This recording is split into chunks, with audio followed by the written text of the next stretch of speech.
ਅੱਜ ਪਲਵਿੰਦਰ ਗਿੱਲ ਹੋਰਾਂ ਨਾਲ ਹੋਣੀ ਹੈ ਉਹ ਟਰਾਮੇ ਬਾਰੇ ਹੋਣੀ ਆ। ਬਚਪਨ ਦੇ ਵਿੱਚ ਕਈ ਘਟਨਾਵਾਂ ਇਹੋ ਜਿਹੀਆਂ ਹੋ ਜਾਂਦੀਆਂ ਨੇ ਜਿਹੜੀ ਸਾਰੀ ਉਮਰ ਲਈ ਤੁਹਾਡੇ ਮਨ ਦੇ ਉੱਤੇ ਅਸਰ ਛੱਡ ਜਾਂਦੀਆਂ ਨੇ। ਕਈ ਵਾਰੀ ਤਾਂ ਜਿਹੜੀ ਐਡਲਟ ਪਰਸਨੈਲਿਟੀ ਹੈ ਉਹ 'ਚ ਇੰਨੇ ਚਿੱਬ ਪੈ ਜਾਂਦੇ ਆ ਉਹਨਾਂ ਟਰਾਮਿਆਂ ਕਰਕੇ ਜਾਂ ਇੱਕ ਟਰਾਮੇ ਕਰਕੇ ਵੀ, ਜਿਹਦੇ ਨਾਲ ਤੁਸੀਂ ਸਾਰੀ ਉਮਰ ਤਾਬ ਨਹੀਂ ਆਉਂਦੇ। ਪਰ ਜਦੋਂ ਛੋਟੇ ਬੱਚਿਆਂ ਨਾਲ ਅਸੀਂ ਡੀਲ ਕਰਦੇ ਹਾਂ ਕਈ ਵਾਰੀ ਅਸੀਂ ਮਹਿਸੂਸ ਨਹੀਂ ਕਰਦੇ ਕਿ ਜਿਹੜੀ ਤੁਹਾਡੇ ਲਈ ਇੱਕ ਮਾਮੂਲੀ ਗੱਲ ਆ ਉਸ ਬੱਚੇ ਲਈ ਇੱਕ ਬਹੁਤ ਵੱਡਾ ਟਰਾਮੇ ਦਾ ਕਾਰਨ ਬਣ ਸਕਦੀ ਆ, ਜਿਹੜੀ ਸਾਰੀ ਉਮਰ ਲਈ ਉਸ ਦੇ ਦਿਮਾਗ 'ਚ ਉਕਰੀ ਜਾਏਗੀ, ਜਿਹੜੀ ਉਹਨੂੰ ਜਜ਼ਬਾਤੀ ਤੌਰ 'ਤੇ ਇੰਨੀ ਪ੍ਰਭਾਵਿਤ ਕਰ ਸਕਦੀ ਆ ਕਿ ਹੋ ਸਕਦਾ ਕਿ ਸਾਰੀ ਉਮਰ ਹੀ ਉਹ ਉਸ ਤੋਂ ਰਿਕਵਰ ਨਾ ਹੋ ਸਕੇ। ਸੋ ਟਰਾਮਾ ਕੀ ਆ? ਟਰਾਮਾ ਬੱਚਿਆਂ ਨੂੰ ਕਿਸ ਤਰੀਕੇ ਨਾਲ ਪ੍ਰਭਾਵਿਤ ਕਰਦਾ, ਔਰ ਜਦੋਂ ਉਹ ਬੱਚੇ ਵੱਡੇ ਹੋ ਕੇ ਇੱਕ ਐਡਲਟ ਦਾ ਰੂਪ ਧਾਰਨ ਕਰਦੇ ਨੇ ਤਾਂ ਉਹਨਾਂ ਨੂੰ ਕਈ ਵਾਰੀ ਤਾਂ ਹੁਣ ਸਾਡਾ ਜਿਹੜਾ ਪ੍ਰੈਜ਼ੈਂਟ ਦਾ ਬਿਹੇਵੀਅਰ ਹੈ ਇਸ ਵੇਲੇ ਬਹੁਤ ਸਾਰੇ ਲੋਕਾਂ ਦਾ, ਉਹ ਉਹਨਾਂ ਦੇ ਛੋਟੇ ਹੁੰਦਿਆਂ ਦੀਆਂ ਬਚਪਨ ਦੀਆਂ ਘਟਨਾਵਾਂ ਦਾ ਹੀ ਨਤੀਜਾ ਹੈ। ਕਈ ਲੋਕਾਂ ਨੂੰ ਇੰਨੇ ਟਰਾਮਾਸ ਨੂੰ ਸਾਹਮਣਾ ਕਰਨਾ ਪੈਂਦਾ, ਉਹਨਾਂ ਦੀ ਪਰਸਨੈਲਿਟੀ 'ਚ ਕਾਫੀ ਉਥਲ ਪੁਥਲ ਹੋ ਜਾਂਦੀ ਹੈ। ਐਡਲਟ ਬਣਨ ਦੇ ਬਾਵਜੂਦ ਕਈ ਲੋਕ ਇਸ ਨੂੰ ਸਮਝਦੇ ਵੀ ਨੇ ਕਿ ਮੇਰੀ ਪਰਸਨੈਲਿਟੀ 'ਚ ਸਭ ਕੁਝ ਅੱਛਾ ਨਹੀਂ ਹੈ, ਪਰ ਫਿਰ ਵੀ ਉਹਨੂੰ ਦਰੁਸਤ ਨਹੀਂ ਕਰ ਸਕਦੇ। ਕੀ ਦਰੁਸਤ ਕੀਤਾ ਜਾ ਸਕਦਾ ਹੈ, ਔਰ ਕੀ ਇਸ ਤਰ੍ਹਾਂ ਪਲਵਿੰਦਰ ਗਿੱਲ ਵਰਗੇ ਜਿਹੜੇ ਕਲੀਨਿਕਲ ਕਾਉਂਸਲਰ ਨੇ, ਮਨੋਵਿਗਿਆਨੀ ਨੇ, ਉਹ ਹੈਲਪ ਕਰ ਸਕਦੇ ਨੇ ਉਸ ਟਰਾਮਾ ਨੂੰ ਠੀਕ ਕਰਨ ਦੇ ਵਿੱਚ? ਕਈ ਲੋਕ ਸਮਝਦੇ ਨੇ ਕਿ ਇਹਦੇ ਨਾਲ ਮਦਦ ਮਿਲਦੀ ਹੈ, ਔਰ ਕਈਆਂ ਦਾ ਇਹ ਕਲੇਮ ਵੀ ਹੈ ਕਿ ਅਸੀਂ ਇਸ ਨੂੰ ਬਿਲਕੁਲ ਦਰੁਸਤ ਵੀ ਕਰ ਸਕਦੇ ਹਾਂ। ਅੱਜ ਉਹਨਾਂ ਨਾਲ ਗੱਲਬਾਤ ਹੋਏਗੀ। ਪਲਵਿੰਦਰ ਜੀ, ਜੀ ਆਇਆਂ ਨੂੰ, ਤੁਹਾਡਾ ਬਹੁਤ ਬਹੁਤ ਸਵਾਗਤ ਹੈ, ਵੈਲਕਮ। ਸਭ ਤੋਂ ਪਹਿਲਾਂ ਇਹ ਦੱਸੋ ਵੀ ਟਰਾਮਾ ਕੀ ਹੁੰਦਾ ਤੇ ਕਿੰਨੀ ਕਿਸਮ ਦਾ ਟਰਾਮਾ ਜੀ?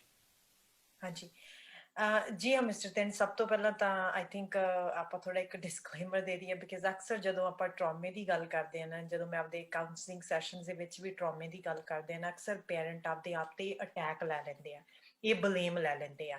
ਐਂਡ ਸਾਡੇ ਲਈ ਇਹ ਬੜਾ ਜ਼ਰੂਰੀ ਆ ਕਿ ਜਿਹੜਾ ਅੱਜ ਤੁਸੀਂ ਸੈਸ਼ਨ ਸਾਡੇ ਲਈ ਸੁਣੋਗੇ, ਬਹੁਤ ਸੈਂਸਿਟਿਵ ਸੈਸ਼ਨ ਆ, ਉਹ ਬਹੁਤ ਸੈਂਸਿਟਿਵ ਟੌਪਿਕ ਆ, ਐਂਡ ਹੋ ਸਕਦਾ ਤੁਹਾਨੂੰ ਕੋਈ ਚੀਜ਼ਾਂ ਟ੍ਰਿਗਰ ਹੋਣ, ਸੋ ਆਪਦੇ ਆਪ ਦਾ ਤੁਸੀਂ ਧਿਆਨ ਰੱਖਣਾ ਵਾ। ਸੋ ਅਸੀਂ ਅੱਜ ਜੇ ਇਸ ਸੈਸ਼ਨ ਨੂੰ ਇੱਕ ਐਜੂਕੇਸ਼ਨ ਲੈਂਸ ਦੇ ਨਾਲ ਸਮਝੀਏ, ਇਹ ਬਜਾਏ ਕਿ ਜੇ ਅਸੀਂ ਉਹਨੂੰ ਬਲੇਮ ਜਾਂ ਆਪਦੇ ਆਪ ਨੂੰ ਗਿਲਟ ਦੇ ਨਾਲ ਲੈ ਜਾਈਏ। ਫੋਰ ਐਗਜ਼ਾਮਪਲ, ਜਿਹੜੀਆਂ ਚੀਜ਼ਾਂ ਅਸੀਂ ਬਚਪਨ 'ਚ ਆਪਦੇ ਬੱਚੇ ਲਈ ਨਹੀਂ ਕਰ ਸਕੇ, ਉਹਨਾਂ ਦੇ ਬਜਾਏ ਕਿ ਅਸੀਂ ਆਪਦੇ ਆਪ ਨੂੰ ਗਿਲਟ ਤੇ ਸ਼ੇਮ ਦੇ ਵਿੱਚ ਲੈਣਾ, ਇੱਕ ਐਜੂਕੇਸ਼ਨ ਦੇ ਲੈਂਸ ਨਾਲ ਇਸ ਸੈਸ਼ਨ ਨੂੰ ਸੁਣਿਓ ਤੁਸੀਂ, ਤੇ ਤੁਹਾਡੀ ਮਦਦ ਹੋਊਗੀ। ਬਿਕਾਜ਼ ਤੁਸੀਂ ਅਗੇਨ ਆਪਾਂ ਦੱਸ ਦਈਏ, ਹਰ ਪੇਰੈਂਟ ਜਿੰਨੇ ਉਹਦੇ ਕੋਲ ਰਿਸੋਰਸਿਸ ਹੁੰਦੇ ਆ, ਮੈਂਟਲੀ, ਫਿਜ਼ੀਕਲੀ, ਫਾਈਨੈਂਸ਼ੀਅਲੀ, ਉਹ ਆਪਦੇ ਬੱਚੇ ਲਈ ਬੈਸਟ ਕਰਦਾ ਜਿੰਨੇ ਉਹਦੇ ਕੋਲ ਰਿਸੋਰਸਿਸ ਹੁੰਦੇ ਆ।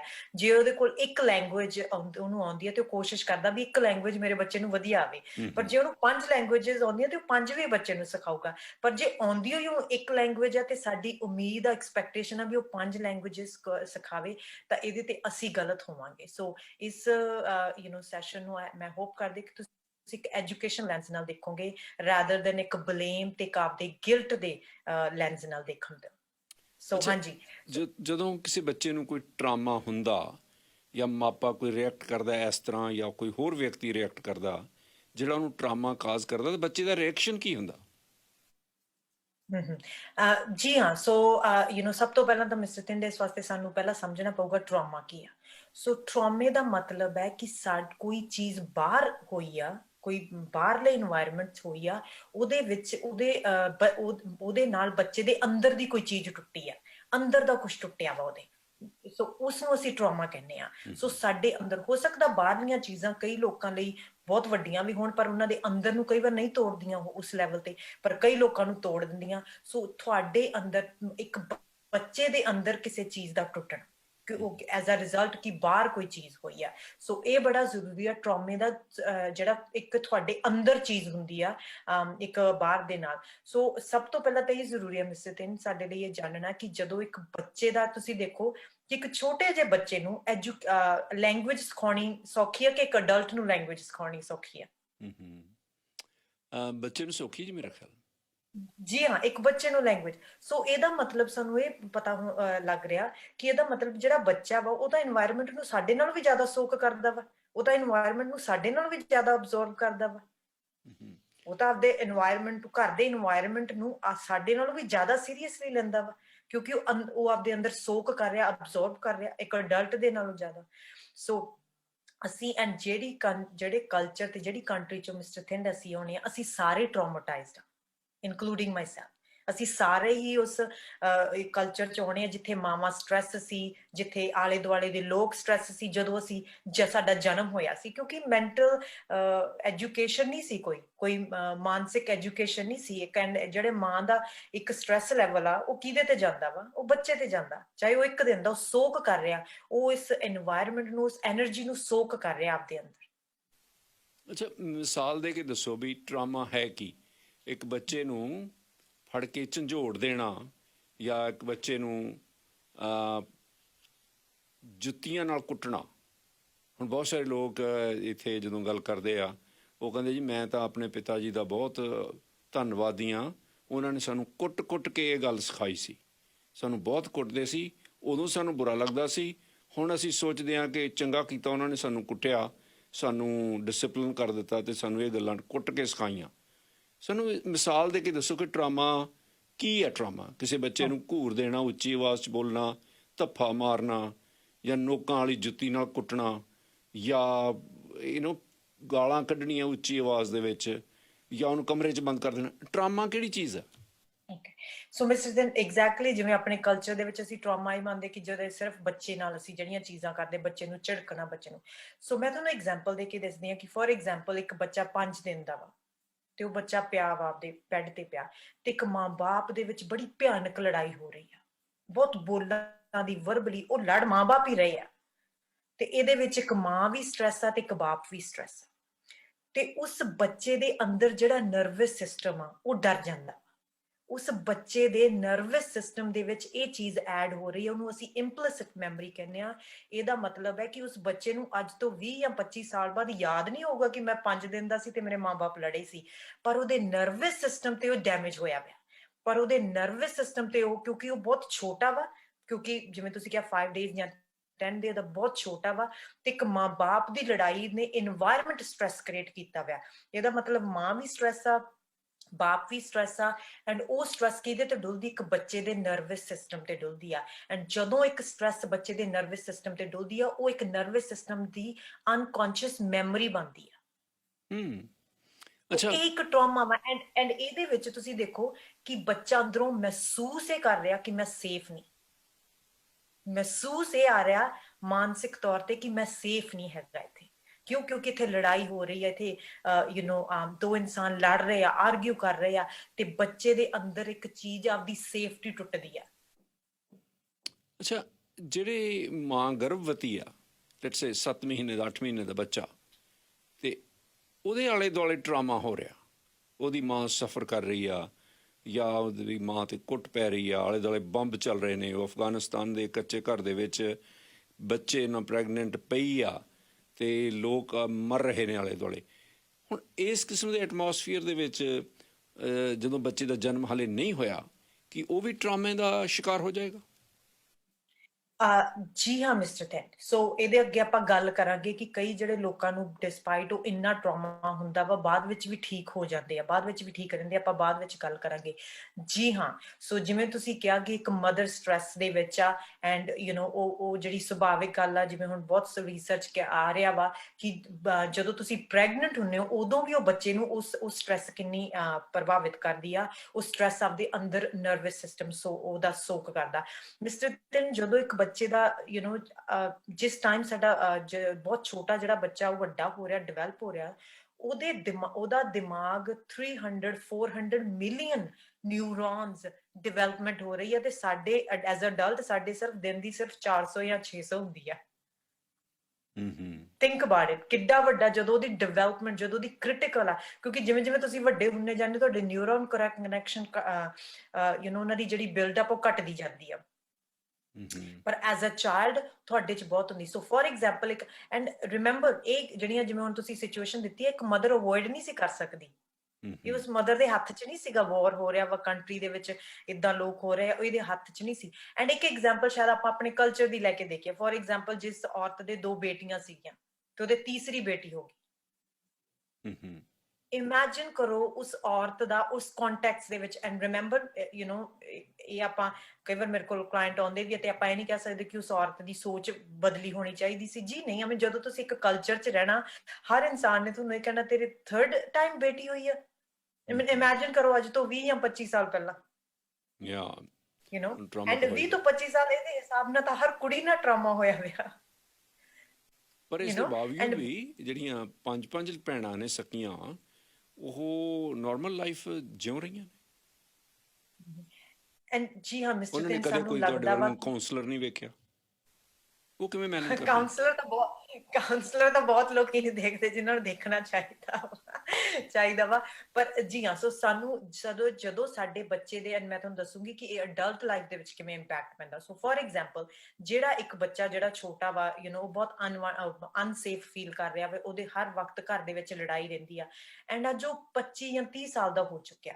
ਐਂਡ ਉਹ ਡਰ ਰਿਹਾ ਵਾ ਕਿ ਮੇਰੀ ਵਾਈਫ ਕਾਰ ਲੈ ਕੇ ਬਾਹਰ ਗਈ ਸੀ ਪਤਾ ਨਹੀਂ ਉਹ ਵਾਪਸ ਕਦੋਂ ਆਊਗੀ ਜਾਂ ਉਹਨੂੰ ਪ੍ਰੋਬਲਮ ਨਾ ਹੋ ਜਾਵੇ ਮੇਰਾ ਬੱਚਾ ਸੋ ਅਸੀਂ ਨਿੱਕੀਆਂ ਗੱਲਾਂ ਤੇ ਡਰਨ ਲੱਗ ਜਾਂਦੇ ਪਰ ਜੇ ਸਾਨੂੰ ਕੋਈ ਕਵੇ ਕਿ ਅੱਜ ਤੋਂ ਤੁਸੀਂ ਜਦੋਂ ਸਾਲ ਕਦੇ ਸੀ ਤੁਹਾਡੇ ਨਾਲ ਐਵੇਂ ਟਰਾਮਾ ਹੋਇਆ ਸੀ ਸਾਨੂੰ ਯਾਦ ਨਹੀਂ ਪਰ ਸਾਡਾ ਨਰਵਸ ਸਿਸਟਮ ਯਾਦ ਰੱਖਦਾ ਸਾਡਾ ਨਰਵਸ ਸਿਸਟਮ ਅਨਕੌਂਸ਼ੀਅਸ ਮੈਮਰੀ ਯਾਦ ਰੱਖਦੀ ਆ ਐਂਡ ਇਸ ਚੀਜ਼ ਦਾ ਅਨੁਭਵ ਤੁਸੀਂ ਇਸ ਚੀਜ਼ ਤੋਂ ਲਗਾ ਸਕਦੇ ਆ ਕਿ ਜਦੋਂ ਕੋਈ ਮਾੜਾ ਜਿਹਾ ਵੀ ਤੁਹਾਨੂੰ ਕੋਈ ਗੱਲ ਕਹਿੰਦਾ ਤੇ ਤੁਹਾਨੂੰ ਝੱਟ ਗੁੱਸਾ ਆ ਜਾਂਦਾ ਤੁਹਾਨੂੰ ਫਰਸਟ੍ਰੇਟ ਆ ਜਾਂਦੀ ਆ ਤੁਸੀਂ ਈਜ਼ੀਲੀ ਰਿਜੈਕਟਡ ਫੀਲ ਕਰਦੇ ਹੋ ਕਿਉਂਕਿ ਉਹ ਜਿਹੜੇ ਨਰਵਸ ਸਿਸਟਮ ਦੇ ਵਿੱਚ ਜਿਹੜੇ ਜ਼ਖਮ ਆ ਉਹ ਹੈਗੇ ਨੇ ਐਂਡ ਉਹਨਾਂ ਐਕਸਪੀਰੀਅੰਸ ਦੇ ਫੋਰ ਐਗਜ਼ਾਮਪਲ ਇੱਕ ਆਪਾਂ ਐਗਜ਼ਾਮਪਲ ਲੈਣੇ ਤੁਸੀਂ ਕਿਸੇ ਨੂੰ ਫੋਰ ਐਗਜ਼ਾਮਪਲ ਘਰ ਦੇ ਰੈਨੋਵੇਸ਼ਨ ਤੇ ਕੰਮ ਤੇ ਬੁਲਾਇਆ ਸੀ ਤੇ ਉਹ ਇਨਸਾਨ ਟਾਈਮ ਤੇ ਨਹੀਂ ਆਇਆ ਤੇ ਇਹ ਚੀਜ਼ ਨੇ ਤੁਹਾਨੂੰ ਕੀ ਚੜਾਤਾ ਗੁੱਸਾ ਚੜਾਤਾ ਫਰਸਟ੍ਰੇਸ਼ਨ ਐਂਡ ਉਸ ਗੁੱਸੇ ਤੇ ਫਰਸਟ੍ਰੇਸ਼ਨ ਦੇ ਥੱਲੇ ਕੀ ਆ ਕਿ ਮੇਰੀ ਕਦਰ ਨਹੀਂ ਹੋ ਰਹੀ ਮੇਰੀ ਰਿਸਪੈਕਟ ਨਹੀਂ ਹੋ ਰਹੀ ਮੇਰੇ ਵਕਤ ਦੀ ਰਿਸਪੈਕਟ ਨਹੀਂ ਹੋ ਰਹੀ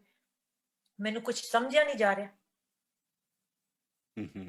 ਕੀ ਤਾਂ ਕਹਿ ਵੀ ਦਿੰਦੇ ਟਿਚ ਸਮਝਣਾ ਤੂੰ ਰਾਈਟ ਤੇ ਫਿਰ ਜਿਹੜਾ ਆਪਦੇ ਆਪ ਨੂੰ ਅਸੀਂ ਮਹਿਸੂਸ ਕੀਤਾ ਕਿ ਮੈਨੂੰ ਕਿਸੇ ਨੇ ਟਿਚ ਸਮਝਿਆ ਜਾਂ ਮੈਨੂੰ ਕਿਸੇ ਨੇ ਬੇਕਾਰ ਸਮਝਿਆ ਸਾਡੇ ਨਰਵਸ ਸਿਸਟਮ ਦੇ ਵਿੱਚ ਇਹ ਮੈਮਰੀ ਆ ਇਹ ਅਸੀਂ ਸਿਰਫ ਅੱਜ ਹੀ ਨਹੀਂ ਫੀਲ ਕੀਤਾ ਅਸੀਂ ਹੋਰ ਵੀ ਲੋਕਾਂ ਨਾਲ ਫੀਲ ਕੀਤਾ ਤੇ ਅਸੀਂ ਬਚਪਨ 'ਚ ਵੀ ਇਹ ਫੀਲ ਕੀਤਾ ਅੱਛਾ ਜੇ ਜਿਹਨੂੰ ਇੱਥੇ ਟਿਚ ਨਹੀਂ ਸਮਝਿਆ ਜਾ ਰਿਹਾ ਉਹਨੂੰ ਬਚਪਨ ਦੇ ਵਿੱਚ ਕੋਈ ਪ੍ਰੋਬਲਮ ਨਹੀਂ ਆਈ ਕਦੇ ਟਰਾਮਾ ਨਹੀਂ ਹੋਇਆ ਫਿਰ ਉਹਨੂੰ ਗੁੱਸਾ ਨਹੀਂ ਆਉਂਦਾ ਉਹ ਕਾਮ ਰਹਿੰਦਾ ਦੇਖੋ ਮਿਸਟਰ ਤਿੰਨ ਉਹਦੇ ਵਿੱਚ ਜਿਹੜੀ ਇਮੋਸ਼ਨਲ ਰੈਗੂਲੇਸ਼ਨ ਬੈਟਰ ਹੋ ਸਕਦੀ ਹੈ ਉਹਦੇ ਵਿੱਚ ਜਿਹੜੀ ਇਮੋਸ਼ਨਲ ਰੈਗੂਲੇਸ਼ਨ ਉਹ ਆਪਦੀਆਂ ਇਮੋਸ਼ਨਸ ਨੂੰ ਰੈਗੂਲੇਟ ਕਰਦਾ ਬੈਟਰ ਐਗਜ਼ੈਕਟਲੀ ਉਹ ਉਹ ਟ੍ਰਿਗਰ ਨਹੀਂ ਹੋ ਸਕਦੇ ਫੋਰ ਐਗਜ਼ਾਮਪਲ ਜੇ ਤੁਹਾਡੇ ਸਾਰੇ ਸਰੀਰ ਤੇ ਜ਼ਖਮ ਨੇ ਤੇ ਅਸੀਂ ਕਿਤੇ ਵੀ ਤੁਹਾਡੇ ਸਰੀਰ ਤੇ ਹੱਥ ਲਾਵਾਂਗੇ ਤੇ ਤੁਹਾਨੂੰ ਦਰਦ ਹੋਊਗਾ ਪਰ ਜੇ ਤੁਹਾਡੇ ਕਿਤੇ ਜ਼ਖਮ ਆ ਤੇ ਬਹੁਤ ਥਾਵਾਂ ਤੇ ਸਪੌਟ ਸੇਵ ਜੇ ਜਿੱਥੇ ਤੁਹਾਨੂੰ ਹੱਥ ਲਾਵਾਂਗੇ ਤੁਹਾਨੂੰ ਕੁਝ ਵੀ ਨਹੀਂ ਹੋਊਗਾ ਸੋ ਇਵੇਂ ਤੁਹਾਡੇ ਨਰਵਸ ਸਿਸਟਮ ਦੇ ਵਿੱਚ ਜੇ ਤੁਹਾਡੇ ਨਰਵਸ ਸਿਸਟਮ ਦੇ ਵਿੱਚ ਇੰਨੇ ਜ਼ਖਮ ਆ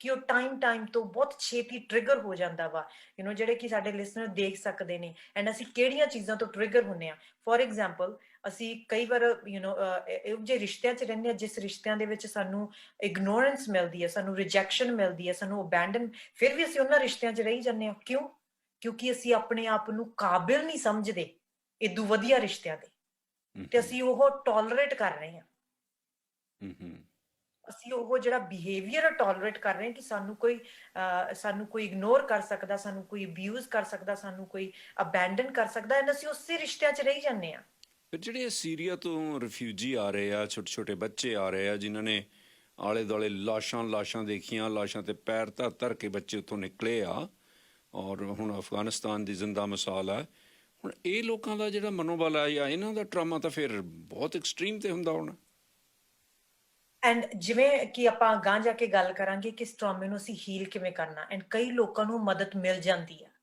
ਅੱਛਾ ਜੀ ਕਈ ਲੋਕਾਂ ਨੂੰ ਜਿਹੜੀ ਹੀਲਿੰਗ ਆ ਉਹ ਮਿਲ ਜਾਂਦੀ ਆ ਹੀਲ ਹੋ ਸਕਦਾ ਬੰਦਾ ਜੀ ਹਾਂ ਇਹ ਹੀਲ ਹੋ ਸਕਦੇ ਰਿਵਰਸਬਲ ਹੋ ਸਕਦੇ ਆ ਤੁਹਾਡਾ ਜਿਹੜਾ ਨਰਵਸ ਸਿਸਟਮ ਆ ਰਿਵਰਸ ਕਰ ਸਕਦੇ ਹੋ ਤੁਸੀਂ ਜਿਹੜਾ ਟਰਾਮਾ ਤੁਹਾਡੇ ਨਾਲ ਬਚਪਨ 'ਚ ਹੋਇਆ ਉਹ ਰਿਵਰਸ ਹੋ ਸਕਦਾ ਵਾ ਐਂਡ ਜਦੋਂ ਆਪਾਂ ਐਂਡ ਤੇ ਥੋੜਾ ਸਾਰਾ ਲਿਸਟ ਪ੍ਰੋਵਾਈਡ ਕੀਤੀ ਤਾਂ ਆਪਾਂ ਜ਼ਰੂਰ ਦੱਸਾਂਗੇ ਕਿ ਇਹਨੂੰ ਰਿਵਰਸ ਵੀ ਕਿਵੇਂ ਕੀਤਾ ਜਾ ਸਕਦਾ ਤੁਸੀਂ ਦੱਸਦੇ ਸੀ ਬਲਵਿੰਦਰ ਜੀ ਵੀ ਇਸ ਦਾ ਇਲਾਜ ਹੋ ਸਕਦਾ ਹੈ ਜਿਹੜੇ ਟਰਾਮਾਸ ਨੇ ਅਸੀਂ ਚੁੱਕੀ ਫਿਰਦੇ ਹਾਂ ਔਰ ਨਤੀਜੇ ਦੇ ਤੌਰ ਤੇ ਬਹੁਤ ਸਾਰੇ ਲੋਕਾਂ ਨੂੰ ਆਪਣੀ ਜ਼ਿੰਦਗੀ ਜਿਉਣੀ ਬਹੁਤ ਮੁਸ਼ਕਿਲ ਹੋਈ ਆ ਇਹ ਤੁਹਾਨੂੰ ਬੌਦਰ ਕਰਦੇ ਰਹਿੰਦੇ ਨੇ ਤੁਹਾਡੇ ਬਹੁਤ ਸਾਰੇ ਲੋਕਾਂ ਦਾ ਮੂਡ ਆ ਜਿਹੜਾ ਉਹ ਸਟੇਬਲ ਨਹੀਂ ਰਹਿੰਦਾ ਸਟੇਬਲ ਤਾਂ ਵੈਸੇ ਨਹੀਂ ਰਹਿਣਾ ਚਾਹੀਦਾ ਨਹੀਂ ਵੀ ਰਹਿੰਦਾ ਪਰ ਉਹਨਾਂ ਨੂੰ ਐਕਸਟ੍ਰੀਮ ਕਈ ਇਸ ਤਰ੍ਹਾਂ ਦੀਆਂ ਸਿਚੁਏਸ਼ਨ ਦਾ ਸਾਹਮਣਾ ਕਰਨਾ ਪੈ ਰਿਹਾ। ਤੁਸੀਂ ਕਹਿੰਦੇ ਸੀ ਮੈਂ ਅਖੀਰ 'ਚ ਦੱਸਾਂਗੀ ਕਿ ਕੀ ਕੀ ਟਿਪਸ ਨੇ, ਕਿਵੇਂ ਠੀਕ ਕੀਤਾ ਜਾ ਸਕਦਾ ਇਸ ਨੂੰ, ਬਚਪਨ ਦੇ ਟਰਾਮੇ ਨੂੰ। ਹਾਂਜੀ, ਸੋ ਸਭ ਤੋਂ ਪਹਿਲਾਂ ਤਾਂ ਜਿਵੇਂ ਤੁਸੀਂ ਕਿਹਾ ਕਿ ਸਾਨੂੰ ਕਈ ਵਾਰ ਸਾਨੂੰ ਏਦਾਂ ਲੱਗਦਾ ਕਿ ਸਾਡੇ ਬਚਪਨ 'ਚ ਕੋਈ ਚੀਜ਼ ਨਹੀਂ ਹੋਏਗੀ, ਸਾਨੂੰ ਐਂਡ ਐਗਜ਼ੈਕਟਲੀ ਉਹ ਇੰਪਲਿਸਿਟ ਮੈਮਰੀਜ਼ ਆ ਜਿਹੜੀਆਂ ਅਨਕੌਂਸ਼ੀਅਸ ਮੈਮਰੀਜ਼ ਆ ਤੁਹਾਡੇ ਨਰਵਸ ਸਿਸਟਮ ਦੇ ਵਿੱਚ ਐਡ ਹੋ ਜਾਂਦੀਆਂ, ਪਰ ਤੁਹਾਡੀ ਲੌਜਿਕ ਬ੍ਰੇਨ ਦੇ ਵਿੱਚ ਨਹੀਂ ਹੁੰਦੀਆਂ, ਪਰ ਉਹ ਨਰਵਸ ਸਿਸਟਮ ਦੇ ਵਿੱਚ ਰਿਐਕਟ ਕਰੀ ਜਾਂਦੀਆਂ। ਉਹਦਾ ਤੁਸੀਂ ਐਗਜ਼ਾਮਪਲ ਇਵੇਂ ਦੱਸੋ ਕਿ ਹਾਊ ਵੈਲ ਤੁਸੀਂ ਆਪਦੀ ਲਾਈਫ ਦੇ ਵਿੱਚ ਸਟ੍ਰੈਸ ਕਿਸ ਤਰੀਕੇ ਨਾਲ ਹੈਂਡਲ ਕਰਦੇ ਹੋ, ਕਿੰਨੇ ਕੁ ਵਧੀਆ ਤਰੀਕੇ ਨਾਲ ਤੁਸੀਂ ਲਾਈਫ ਦੇ ਵਿੱਚ ਸਟ੍ਰੈਸ ਹੈਂਡਲ ਕਰਦੇ ਹੋ। ਜੇ ਤੁਸੀਂ ਲਾਈਫ ਦੇ ਵਿੱਚ ਵਧੀਆ ਕੋਈ ਵੀ ਤੁਹਾਡੇ ਲਾਈਫ ਦਾ ਜਿਹੜਾ ਇੱਕ ਕੋਈ ਵੀ ਏਰੀਆ ਉਹਦੇ ਵਿੱਚ ਵਧੀਆ ਸਟ੍ਰੈਸ ਹੈਂਡਲ ਕਰ ਰਹੇ ਹੋ, ਇਹਦਾ ਮਤਲਬ ਜਿਹੜਾ ਤੁਹਾਡਾ ਟਰਾਮਾ ਰਿਸਪੌਂਸ ਨਹੀਂ ਆ ਰਿਹਾ। ਪਰ ਜੇ ਤੁਸੀਂ ਸਟ੍ਰੈਸ ਵਧੀਆ ਨਹੀਂ ਹੈਂਡਲ ਕਰ ਰਹੇ, ਇਹਦਾ ਮਤਲਬ ਤੁਸੀਂ ਟਰਾਮਾ ਰਿਸਪੌਂਸ ਵੀ ਅਸੀਂ ਕਹਿੰਦੇ ਹਾਂ ਟਰਾਮਾ ਰਿਸਪੌਂਸ ਯੂਜ਼ ਕਰਦੇ ਹਾਂ।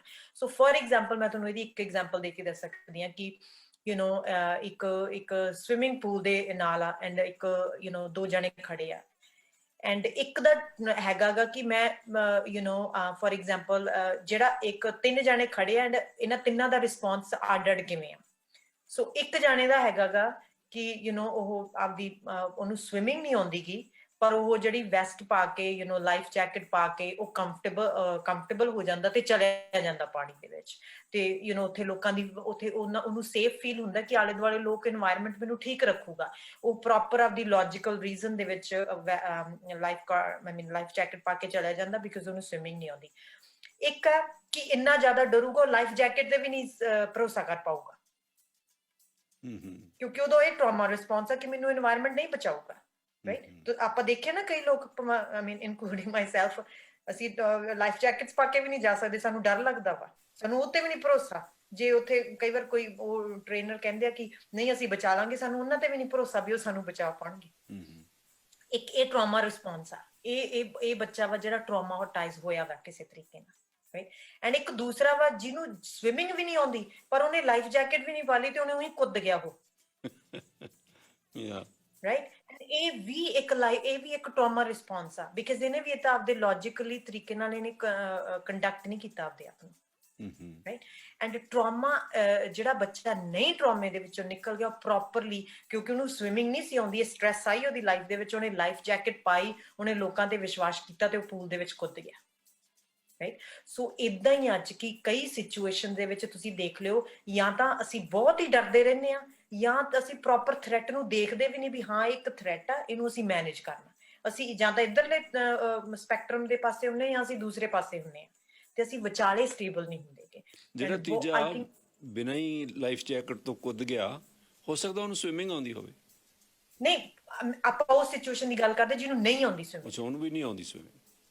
ਉਹਨੂੰ ਆਪਾਂ ਉਸ ਸਿਚੁਏਸ਼ਨ ਦੀ ਗੱਲ ਕਰਦੇ ਹਾਂ। ਜੇ ਸਵਿਮਿੰਗ ਉਹਨੂੰ ਆਉਂਦੀ ਹੈ ਤਾਂ ਫਿਰ ਤਾਂ ਉਹਦੇ ਲਈ ਇਹ ਲਾਈਫ ਸਟ੍ਰੈਸ ਨਹੀਂ ਹੈਗਾ, ਫਿਰ ਉਹਦੇ ਲਈ ਇਹ ਲਾਈਫ ਸਟ੍ਰੈਸ ਨਹੀਂ ਹੈਗਾ, ਫਿਰ ਉਹਦੇ ਲਈ ਕੁਝ ਹੋਰ ਆ। ਪਰ ਜੇ ਆਪਾਂ ਉਸ ਕੁੱਦ ਗਿਆ ਤੇ ਉਹ ਡੁੱਬ ਗਿਆ।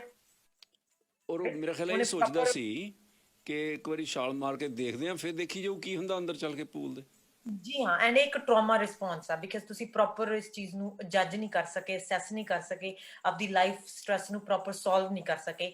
ਐਂਡ ਜਿਹੜਾ ਬੱਚਾ ਜਿਹੜਾ ਤਿੰਨਾਂ ਚੌਥੇ ਲਾਈਫ ਦੀ ਸਟ੍ਰੈਸ ਨੂੰ ਸੋਲਵ ਕਰ ਸਕਿਆ ਪ੍ਰੋਪਰ ਤਰੀਕੇ ਨਾਲ, ਉਹ ਜਿਹਨੇ ਸੋਚਿਆ ਕਿ ਹਾਂ ਮੈਂ ਲਾਈਫ ਜੈਕਟ ਪਾਉਣਾ ਵਾ, ਮੇਰੇ ਆਲੇ ਦੁਆਲੇ ਟ੍ਰੇਨਰ ਹੈਗੇ ਆ, ਮੈਨੂੰ ਬਚਾ ਪਾਉਣਗੇ ਐਂਡ ਮੈਂ ਸੇਫ ਆ, ਰਾਈਟ। ਨਾ ਤਾਂ ਉਹ ਬਹੁਤ ਜ਼ਿਆਦਾ ਡਰ ਹੀ ਰਿਹਾ ਤੇ ਨਾ ਉਹ ਬਿਨਾਂ ਲਾਈਫ ਜੈਕਟ ਤੋਂ ਇੰਨਾ ਹੀ ਬਹਾਦਰ ਬਣ ਗਿਆ ਕਿ ਮੈਂ ਖੁਦ ਹੀ ਜਾਵਾਂ ਤੇ ਚੁੱਕੇ ਜੋ ਮੈਂ ਤਾਰੀ ਜਾਣਾ ਹੋ ਇੱਥੇ ਕੀ ਹੋਣਾ, ਰਾਈਟ। ਸੋ ਇਹ ਇਦਾਂ ਦੇ ਰਿਸਪੌਂਸ ਅਸੀਂ ਆਪਦਾ ਨਰਵਸ ਸਿਸਟਮ ਦੇਣ ਲੱਗ ਜਾਂਦਾ ਜਦੋਂ ਅਸੀਂ ਇੱਕ proper mental stable, emotionally stable ਦੇ ਵਿੱਚੋਂ ਨਹੀਂ ਆਉਂਦੇਗੇ। ਸੋ ਸਾਡੇ ਲਈ ਇਹ ਧਿਆਨ, ਐਂਡ ਜਿਵੇਂ ਮੈਂ ਕਿਹਾ ਅਸੀਂ ਆਲਮੋਸਟ ਸਾਰੇ ਹੀ ਟਰਾਮਾਟਾਈਜ਼ਡ ਆ ਬਿਕਾਜ਼ ਅਸੀਂ ਉਹਨਾਂ ਕੰਟਰੀਆਂ ਦਾ ਹਿੱਸਾ ਵਾਂ ਜਿਹੜੀਆਂ ਕੰਟਰੀਆਂ ਆਪ ਟਰਾਮਾਟਾਈਜ਼ਡ ਸੀਗੀਆਂ। ਐਂਡ ਥਿੰਕ ਅਬਾਊਟ ਇਟ, ਇੱਕ ਬੱਚੇ ਨੂੰ ਇਮੋਸ਼ਨਲੀ ਇੱਕ ਟਰਾਮਾਟਾਈਜ਼ਡ ਬੱਚਾ, ਐਂਡ ਅਸੀਂ ਸਾਰੇ ਟਿਕ ਕਰ ਸਕਦੇ ਬਾਕਸਿਸ ਦੇ। ਇੱਕ ਬੱਚਾ ਬਚਪਨ ਦੇ ਵਿੱਚ ਟਰਾਮਾਟਾਈਜ਼ ਕਦੋਂ ਹੁੰਦਾ?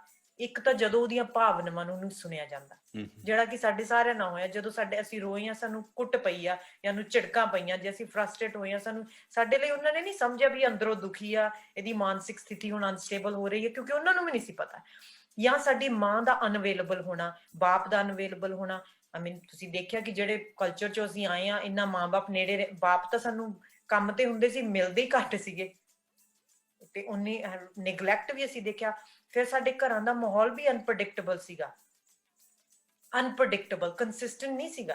ਹੂੰ ਹੂੰ ਕਦੇ ਲੜ ਪੈਂਦੇ ਸੀ, ਕਦੇ ਬੋਲ ਪੈਂਦੇ ਸੀ, ਕਦੇ ਪਿਆਰ ਸੀ, ਕਦੇ ਨਫ਼ਰਤ ਸੀ, ਇਹੀ ਸਾਰਾ ਕੁਝ ਹੋਈ ਜਾਂਦਾ ਸੀ। ਹੂੰ ਹੂੰ ਐਂਡ ਉੱਥੇ ਵਾਇਲੈਂਸ ਵੀ ਸੀ।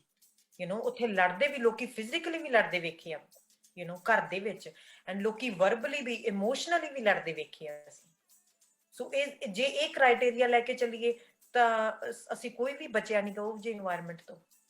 ਅੱਛਾ, ਪੋਸਟ ਟਰਾਮੈਟਿਕ ਸਿਚੁਏਸ਼ਨ ਦੇ ਵਿੱਚ ਪਲਵਿੰਦਰ ਜੀ ਫਿਰ ਕੀ ਕਰਨਾ ਚਾਹੀਦਾ? ਤੁਸੀਂ ਕਿਵੇਂ ਉਹਨਾਂ ਦੀ ਸਟ੍ਰੈਸ ਜਾਂ ਜਿਹੜਾ ਟਰਾਮੇ ਦਾ ਇੰਪੈਕਟ ਹੈ ਉਹ ਕਿਵੇਂ ਦੂਰ ਕਰਦੇ ਹੋ? ਹਾਂਜੀ, ਸੋ ਫॉर ਐਗਜ਼ਾਮਪਲ ਮਿਸਟਰ ਥਿੰਡ ਕਿ ਜਿਵੇਂ ਜਿਵੇਂ ਤੁਸੀਂ ਕਿਹਾਗਾ ਕਿ ਜਿਹੜੇ ਬੱਚੇ ਕਾਫੀ ਟਰਾਮਾਟਾਈਜ਼ ਜਾਂ ਵਾਰ ਚੋਂ ਆਏ ਆ, ਕਿ ਇਹ ਸਾਰੇ ਹੀ ਇਦਾਂ ਰਹਿਣਗੇ। ਸੋ ਜੀ ਨਹੀਂ, ਟਰਾਮਾ ਰਿਵਰਸ ਹੋ ਸਕਦਾ, ਤੁਹਾਡਾ ਨਰਵਸ ਸਿਸਟਮ ਰਿਵਰਸ ਹੋ ਸਕਦਾ ਵਾ। ਸੋ ਉਹਦੀ ਕੰਡੀਸ਼ਨ ਫਰਸਟ ਇਹ ਆ ਕਿ ਜੇ ਤੁਹਾਨੂੰ ਉਹ ਜਿਹਾ ਰਿਸ਼ਤਾ ਮਿਲ ਜੇ ਜੋ ਇੱਕ ਹਮਦਰਦੀ ਤੇ ਕੰਪੈਸ਼ਨੇਟ ਵਾਲਾ ਰਿਸ਼ਤਾ ਹੋਵੇ, ਜੋ ਤੁਹਾਡੀਆਂ ਭਾਵਨਾਵਾਂ ਨੂੰ ਸੁਣੇ ਤੇ ਵੈਲੀਡੇਟ ਕਰੇ। ਰਿਮੈਂਬਰ, ਉਹ ਸਿਚੁਏਸ਼ਨ ਨਹੀਂ ਤੁਹਾਡੀ ਬਦਲ ਸਕਦਾ, ਪਰ ਤੁਹਾਨੂੰ ਸੁਣੇ ਤੇ ਪਰ ਸਾਡੇ ਕਲਚਰ ਦੇ ਵਿੱਚ, ਮੈਂ ਲੇਟਲੀ ਕਿਸੇ ਨਾਲ ਗੱਲ ਕਰ ਰਹੀ ਸੀ, ਉਹ ਕਹਿੰਦੇ ਸਾਡੇ ਕਲਚਰ 'ਚ ਜਦੋਂ ਅਸੀਂ ਗੱਲ ਵੀ ਕਰਦੇ ਹਾਂ, ਅਸੀਂ ਇਹ ਤਾਂ ਕਦੇ ਕਹਿੰਦੇ ਨਹੀਂ ਵੀ ਮੈਂ ਸੁਣਿਆ, ਅਸੀਂ ਤਾਂ ਦੱਸਿਆ, ਉਹਨੇ ਦੱਸਿਆ। ਅਸੀਂ ਇਹ ਸ਼ਬਦ ਹੀ ਬਹੁਤ ਘੱਟ ਵਰਤਦੇ ਕਿ ਅਸੀਂ ਕਿਸੇ ਨੂੰ ਸੁਣਿਆ, ਹੈਨਾ। ਸੋ ਜਦੋਂ ਸਾਡੀ ਜ਼ਿੰਦਗੀ 'ਚ, ਫॉर ਐਗਜ਼ਾਮਪਲ ਲੈਟਸ ਸੇ ਇੱਕ ਬੱਚਾ ਸੀ, ਉਹ ਬਹੁਤ ਟਰਾਮਾਟਾਈਜ਼ਡ ਹੋਇਆ, ਤੇ ਜਦੋਂ ਉਹਨਾਂ ਦਾ 20 ਜਾਂ 25 ਸਾਲ ਦੇ ਹੋਏ ਤੇ ਉਹਨਾਂ ਦੀ ਮੈਰਿਜ ਹੋਈ, ਤੇ ਉਹਨਾਂ ਦਾ ਜਿਹੜਾ ਪਾਰਟਨਰ ਸੀਗਾ ਉਹ ਬੜਾ ਹਮਦਰਦ ਬਣ ਆਇਆ ਉਹਨਾਂ ਦੀ ਲਾਈਫ ਦੇ ਵਿੱਚ, ਤੇ ਬੜਾ ਉਹਨਾਂ ਦੇ ਐਮਪੈਥੈਟਿਕ, ਉਹਨਾਂ ਨੂੰ ਸੁਣਦਾ ਸੀ, ਉਹਨਾਂ ਦੇ ਗੁੱਸੇ ਦੇ ਪਿੱਛੇ ਉਹ ਦੇਖਦਾ ਸੀ ਕਿ ਦੁੱਖ ਰਿਹਾ, ਹੁਣ ਇਹਨੂੰ ਕੁਝ ਹਰਟ ਹੋ ਰਿਹਾ ਵਾ, ਉਹਦੀ ਫਰਸਟ੍ਰੇਸ਼ਨ ਤੇ ਹੋਊਗਾ ਕਿ ਉਹ ਟਰਾਮਾ ਠੀਕ ਹੋਣ ਲੱਗ ਜਾਊ। ਉਹ ਨਰਵਸ ਸਿਸਟਮ ਜਿਹੜਾ ਇੰਨਾ ਜ਼ਿਆਦਾ ਅੰਦਰੋਂ ਉਹਦੇ ਜ਼ਖਮ ਹੋਏ ਵੇ, ਉਹ ਜ਼ਖਮ ਠੀਕ ਹੋਣ ਲੱਗ ਜਾਣਗੇ। ਕਿਉਂਕਿ ਇੱਕ ਰਿਸ਼ਤਾ ਮਿਲ ਗਿਆ, ਇੱਕ ਹਮਦਰਦੀ ਵਾਲਾ ਰਿਸ਼ਤਾ ਮਿਲ ਗਿਆ। ਸੋ ਜਿਵੇਂ ਤੁਸੀਂ ਕਿਹਾ ਕਿ ਇਹ ਬੱਚਿਆਂ ਨੂੰ, ਬਹੁਤ ਬੱਚੇ ਕਈ ਵਾਰ ਇਦਾਂ ਵਾਰ ਜ਼ੋਨ 'ਚ ਆਉਂਦੇ ਨੇ, ਪਰ ਉਹਨਾਂ ਨੂੰ ਕਈ ਵਾਰ ਇਦਾਂ ਦਾ ਫੈਕਟਰ ਮਿਲ ਜਾਂਦਾ ਲਾਈਫ ਦੇ ਵਿੱਚ, ਇੱਕ ਰਿਸ਼ਤਾ ਇਹੋ ਜਿਹਾ ਮਿਲ ਜਾਂਦਾ ਜਿਹੜਾ ਉਹਨਾਂ ਨੂੰ ਸੁਣ ਸਕਦਾ ਵਾ, ਜਿਹੜਾ ਉਹਨਾਂ ਨੂੰ ਸਮਝ ਸਕਦਾ, ਜਿਹੜਾ ਉਹਨਾਂ ਦੀਆਂ ਭਾਵਨਾਵਾਂ ਨੂੰ ਮਹਿਸੂਸ ਕਰ ਸਕਦਾ ਕਿ ਮੈਂ ਸਮਝਦਾ ਵਾਂ। ਤੇ ਉਹ ਨਰਵਸ ਸਿਸਟਮ ਦਾ ਹੌਲੀ ਹੌਲੀ ਕੀ ਹੁੰਦਾ, ਤੁਸੀਂ ਆਮ ਦੇਖੋ ਕਈ ਵਾਰ ਜਿਹੜੇ ਲੋਕ ਰਿਸ਼ਤੇ 'ਚ ਜਾਂਦੇ ਆ ਉਹ ਠੀਕ ਹੋਣ ਲੱਗ ਜਾਂਦੇ ਆ, ਉਹਨਾਂ ਦੇ ਸਟ੍ਰੈਸ ਘੱਟ ਹੋਣ ਲੱਗ ਜਾਂਦੀ ਆ। ਤੁਸੀਂ ਦੇਖਿਆ ਜਦ ਲੋਕ ਪਿਆਰ 'ਚ ਹੁੰਦੇ ਆ ਤੇ ਸਟ੍ਰੈਸ ਬਹੁਤ ਘੱਟ ਫੀਲ ਹੁੰਦੀ ਆ।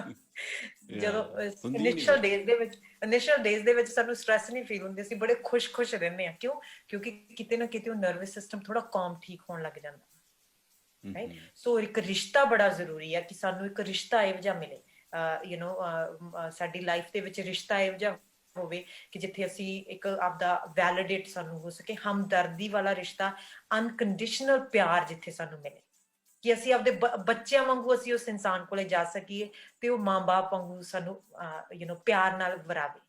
ਹੁਣ ਕਈ ਫੌਜੀ ਆਏ ਵੀਅਤਨਾਮ ਚੋਂ ਔਰ ਟਰਾਮੇ ਦੇ ਨਾਲ ਭਰਪੂਰ, ਉਹਨਾਂ ਦਾ ਟਰਾਮਾ ਬਹੁਤ ਸੀ। ਫਿਰ ਜਦੋਂ ਕੋਈ ਹੋਰ ਬੱਸ ਨਹੀਂ ਚੱਲੀ, ਕਈ ਤੁਹਾਡੇ ਵਰਗੇ ਕਾਉਂਸਲਰ ਸੀ, ਉਹਨਾਂ ਨੂੰ ਦੱਸਿਆ ਵੀ ਕੁੱਤਾ ਰੱਖ ਲਾ।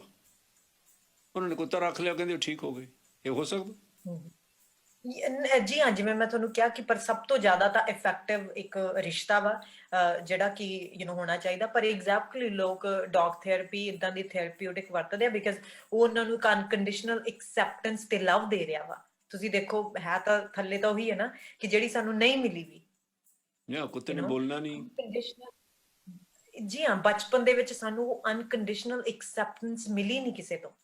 ਸਾਨੂੰ ਵੈਲੀਡੇਸ਼ਨ ਅੱਜ ਵੀ ਕਿਉਂ ਅਸੀਂ ਭੁੱਖੇ ਆ? ਭੁੱਖੇ ਤਾਂ ਅਸੀਂ ਉਸੇ ਚੀਜ਼ ਦੇ ਨਾ ਜੋ ਸਾਡੇ ਅੰਦਰ ਨਹੀਂ ਹੈਗੀ ਅਜੇ। ਤੁਹਾਨੂੰ ਉਸ ਚੀਜ਼ ਦੀ ਭੁੱਖ ਨਹੀਂ ਲੱਗ ਸਕਦੀ ਜਿਹਦੇ ਨਾਲ ਤੁਸੀਂ ਰੱਜੇ ਹੋਏ ਆ।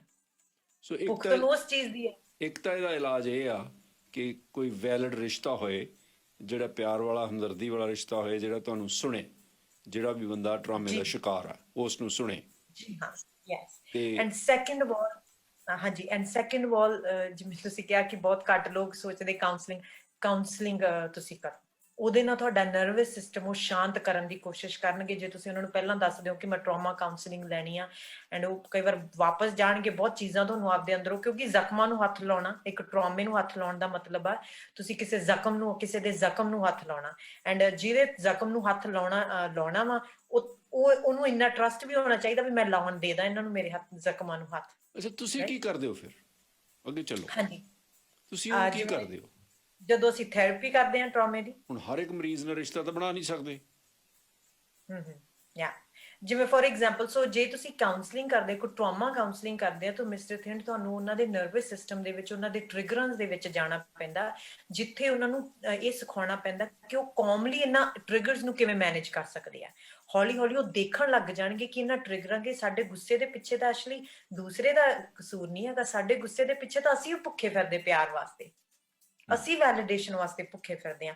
ਤੁਹਾਨੂੰ ਆਪ ਦੀ ਭੁੱਖ ਦਾ ਪਤਾ ਲੱਗਣ ਲੱਗ ਜਾਂਦਾ ਹੈਗਾ ਤੁਹਾਨੂੰ। ਐਂਡ ਜਦੋਂ ਤੁਸੀਂ ਇੱਕ ਟਰਾਮਾ ਥੈਰੇਪੀ ਕਰਦੇ ਹੋ, ਤੁਹਾਡੇ ਪਰਿਵਾਰ ਦੇ ਵਿੱਚ ਉਹ ਕਾਉਂਸਲਰ ਜਾਂ ਸਾਈਕੋਲੋਜਿਸਟ ਜਿਹਦੇ ਨਾਲ ਵੀ ਤੁਸੀਂ ਕਰੋਗੇ, ਪਰਿਵਾਰ ਦੇ এনवायरमेंट 'ਚ ਬਹੁਤ ਜਾਊਗਾ। ਤੁਹਾਨੂੰ ਆਪਦੇ ਬਚਪਨ ਦੀਆਂ ਚੀਜ਼ਾਂ ਦੱਸਣੀਆਂ ਪੈਣਗੀਆਂ, এনवायरमेंट ਦੱਸਣਾ ਪਊਗਾ।